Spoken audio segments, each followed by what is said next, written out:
The first book in the Bible is called Genesis. And we're going to look closely at the first page of the book of Genesis. It's a carefully crafted narrative about God creating and ordering the whole cosmos. Okay, let's check it out.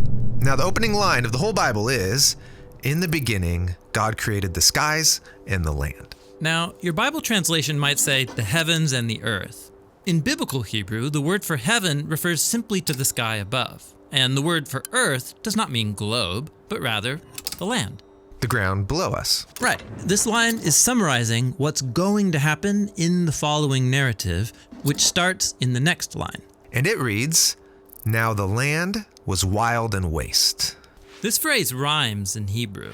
The land was tohu vavohu, which means unordered and uninhabited. This is the ancient way of talking about the pre-creation state, what we might call nothingness. For the biblical authors, non-existence means having no purpose and no order. And the next line uses another image to say the same thing. "And darkness was on the face of the deep abyss." What's the deep abyss? Yeah, it's a dark, chaotic ocean. It's another common way the ancients described the non-reality that preceded creation. Now, here's where things start to get interesting, because in the midst of those dark waters, God is present. And the Spirit of God was hovering over the face of the waters. The Hebrew word for God's Spirit is ruach, which can refer to wind or breath or God's invisible presence. So you can't see it, but God is present in the darkness, ready to bring order so that life can flourish. Yes, and this ordering happens in a series of 6 days. Each day begins with the phrase, "And God said," and then ends with the phrase, "And there was evening and morning." Yeah, every day addresses those problems introduced in verse 2, that there's no order and no inhabitants. So on days 1 through 3, God splits apart that unordered darkness into 3 ordered realms. Then, on days 4 through 6, God fills the uninhabited wasteland with creatures. Interesting. Let's see how that works. Okay, so the first realm of order begins with light on day 1. Ah, yes. Let there be light. This is God's own glorious light that fills and contains the darkness as he separates day from night. God's establishing the order of time. Okay, and then on day 2, let there be a vault between the waters to separate water from water. What's the vault? In the ancient culture of the biblical authors, the sky was perceived as a solid dome that holds back waters. God's depicted here as splitting the chaos waters in half, above and below, which creates the realms of the sky and the seas. And then on day 3, let the waters under the sky be gathered into one place and let dry ground appear. God is establishing the realm of the land, and it emerges out of the chaotic waters. And then there's a bonus creative act on day 3. God invites plants and fruit trees with seed to emerge out of the land. Okay, so we've got the realms of time, the realm of the sky and the seas, and the land. And they all have order. Right. Now, it's time to go back and fill these realms of days 1 through 3 with inhabitants. This is what happens on days 4 through 6. So in day 4, let there be lights in the vaults of the sky. God installs these lights, the sun, moon, and stars, as signs and symbols that reflect God's own light. He gives them his own royal power to separate day and night. Then on day 5, let the waters swarm with living creatures, and let birds fly above the land. Yeah, these are the creatures that live in the waters below, and those that fly near the waters above. Then finally on day 6, let the land produce living creatures. They emerge up out of the ground to live on the land.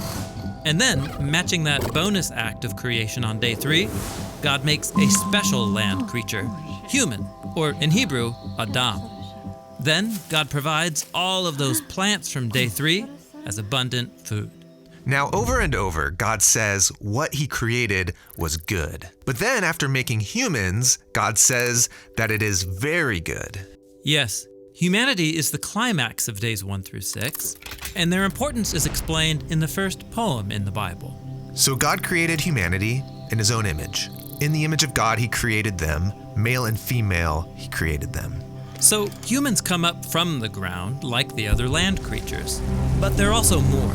They're God's image, which means that together, men and women embody and represent the Creator within his creation. God blessed them and said, "Be fruitful and increase in number, fill the earth and subdue it, ruling over the creatures." This is the purpose of being God's image, to oversee creation as God's partners and representatives in the world. Very cool. Now, after the 6 days, we get a concluding line that links back to the key words of the opening line. And so were completed the skies and the land and all their inhabitants. Except there's one more day. It stands outside the pattern of days 1 through 6. It's the big climax. And God completed on the seventh day the work which he had done. And he rested on the seventh day from all the work which he had done. And God blessed the seventh day and set it apart as holy. So God rests on the 7th day. This is a standard biblical image where God, after ordering the cosmos, comes to rest and dwell in his sacred space. It's like the whole world is a holy temple where God lives with his people. Now that phrase, "there was evening and morning," it doesn't appear on day 7. That's right. The 7th day has no end. That's because Genesis 1 is describing God's ideal vision for the whole cosmos.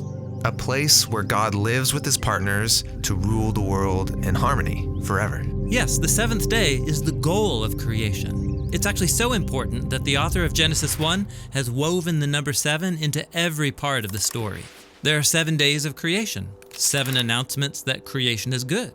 There are 7 Hebrew words in the opening verse, and then 2 times 7 Hebrew words in verse 2. And then the statement about the 7th day has 3 lines of 7 words. Wow. So the first page in the Bible is doing way more than just telling us how the world was made. Right. Genesis 1 has been designed to show us that God's purpose is to share creation with his images, so they can rest and rule it with him forever. And that purpose is what the rest of the biblical drama is all about.